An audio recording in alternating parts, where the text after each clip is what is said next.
outside of the all with which it may create.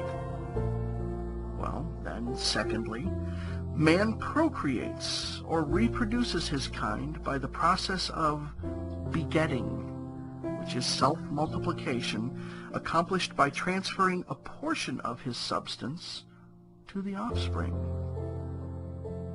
But this will not do, because the all cannot transfer or subtract a portion of itself, nor can it reproduce or multiply itself.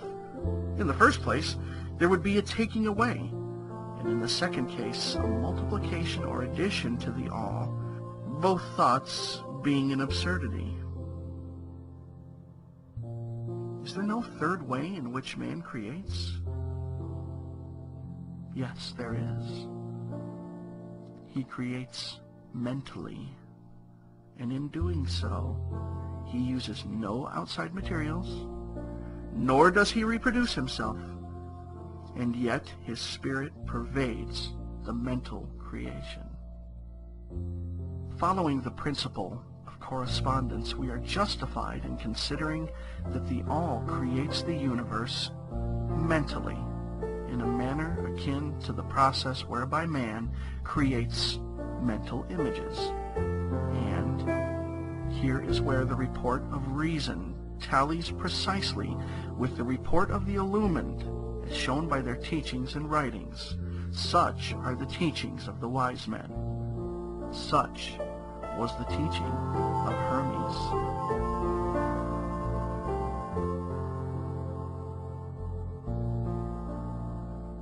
The all can create in no other way except mentally, without either using material, and there is none to use, or else reproducing itself, which is also impossible.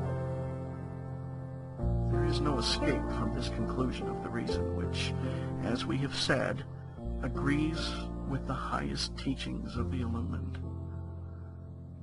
Just as you, student, may create a universe of your own in your mentality, so does the all create universes in its own mentality. But your universe, it's the mental creation of a finite mind, whereas that of the all is the creation of an infinite. The two are similar in kind, but infinitely different in degree. We shall examine more closely into the process of creation and manifestation as we proceed. But this is the point to fix in your minds at this stage. The universe, and all it contains, is a mental creation of the all. Verily indeed, all is mind.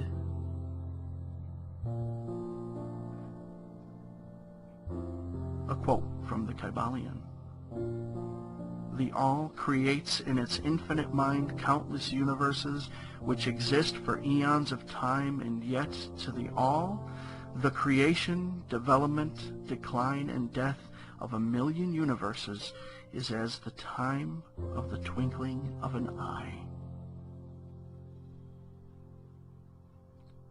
The principle of gender, see Lesson 1 and other lessons to follow, is manifested on all planes of life, material, mental, and spiritual. But as we have said before, gender does not mean sex. Sex is merely a material manifestation of gender. Gender means relating to generation or creation. And wherever anything is generated or created on any plane, the principle of gender must be manifested. And this is true even in the creation of universes. Now, do not jump to the conclusion that we are teaching that there is a male and female God or creator. That idea is merely a distortion of the ancient teachings on the subject. The true teaching is that the all in itself is above gender, as it is above every other law, including those of time or space. It is the law from which the laws proceed, and it is not subject to them. But when the all manifests on the plane of generation or creation, then it acts according to law and principle, for it is moving on a lower plane of being, and consequently It manifests the principle of gender in its masculine and feminine aspects on the mental plane, of course. This idea may seem startling to some of you who hear it for the first time, but you have all really passively accepted it in your everyday conceptions. You speak of the fatherhood of God and the motherhood of nature, of God the divine Father and nature the universal mother, and have thus instinctively acknowledged the principle of gender in the universe. Is this not so? But the Hermetic teaching does not imply a real duality. The all is one. The two aspects are merely aspects of manifestation.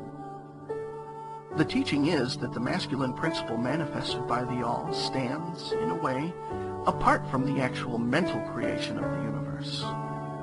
It projects its will toward the feminine principle, which may be called nature, whereupon the latter begins the actual work of the evolution of the universe, from simple centers of activity onto man, and then on and on still higher, all according to well-established and firmly enforced laws of nature. If you prefer the old figures of thought, you may think of the masculine principle as God, the Father, and of the feminine principle as nature, the universal mother, from whose womb all things have been born. This is more than a mere poetic figure of speech. It is an idea of the actual process of the creation of the universe. But always remember that the all is but one, and that in its infinite mind, the universe is generated, created, and exists.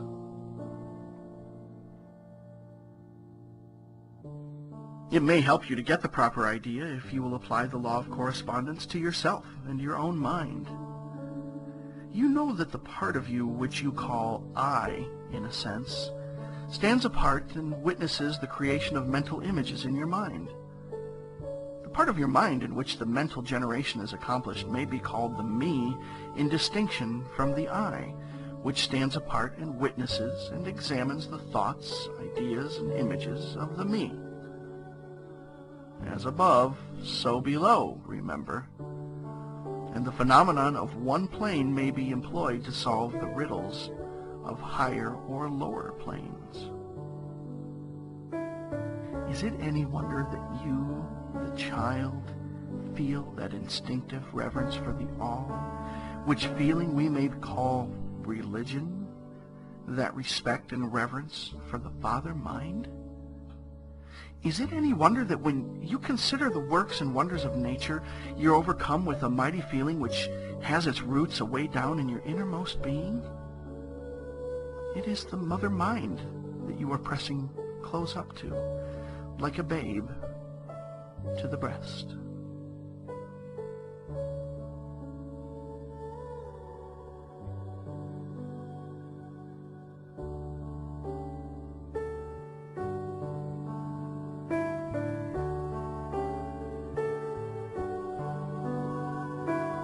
Do not make the mistake of supposing that the little world you see around you, the earth, which is a mere grain of dust in the universe, is the universe itself. There are millions upon millions of such worlds, and greater. And there are millions and millions of such universes in existence within the infinite mind of the all. And even in our own little solar system, there are regions and planes of life far higher than ours, and beings compared to which we earth-bound mortals are as the slimy life forms that dwell on the ocean's bed when compared to man. There are beings with powers and attributes higher than man has ever dreamed of the gods possessing, and yet these beings were once as you, and still lower. And you will be even as they, and still higher in time. For such is the destiny of man, as reported by the illumined. Death is not real, even in the relative sense. It is but birth to a new life, and you shall go on and on and on to higher and still higher planes of life for eons upon eons of time. The universe is your home, and you shall explore its farthest recesses before the end of time.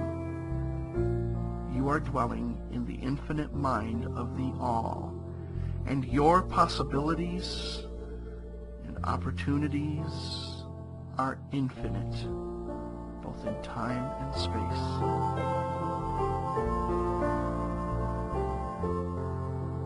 And at the end of the grand cycle of eons, when the All shall draw back into itself all of its creations, you will go gladly, for you will then be able to know the whole truth of being at one with the All.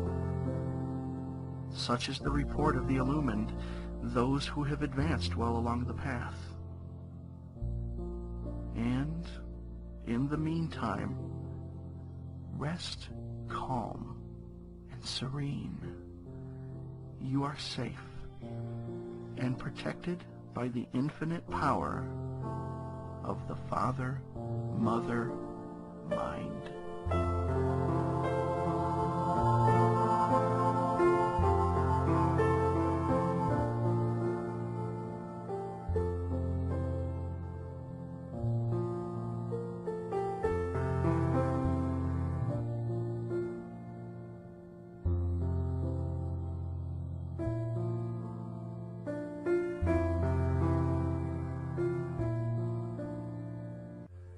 Chapter 6. The Divine Paradox. A quote from the Kybalion. The half-wise, recognizing the comparative unreality of the universe, imagine that they may defy its laws. Such are vain and presumptuous fools, and they are broken against the rocks and torn asunder by the elements by reason of their folly. The truly wise, knowing the nature of the universe, use law against laws, the higher against the lower, and by the art of alchemy transmute that which is undesirable into that which is worthy, and thus triumph. Mastery consists not in abnormal dreams, visions, and fantastic imaginings or living, but in using the higher forces against the lower, escaping the pains of the lower planes by vibrating on the higher. Transmutation, without presumptuous denial, is the weapon of the master. This is the paradox of the universe resulting from the principle of polarity which manifests when the All begins to create. Hearken to it, for it points to the difference between half-wisdom and wisdom. While to the infinite All, the universe, its laws, its powers, its life, its phenomenon, are as things witnessed in the state of meditation or dream. Yet to all that is finite, the universe must be treated as real, and life, and action, and thought must be based thereupon, accordingly, although with an ever-understanding of the higher truth. Each according to its own plane and laws. Were the All to imagine that the universe were indeed reality, then woe to the universe, for there would be then no escape from lower to higher, divineward. Then would the universe become a fixity, and progress would become impossible. And if man, owing to half-wisdom, acts and lives and thinks of the universe as merely a dream, akin to his own finite dreams, then indeed does it so become for him, and like a sleepwalker, he stumbles ever around and around in a circle,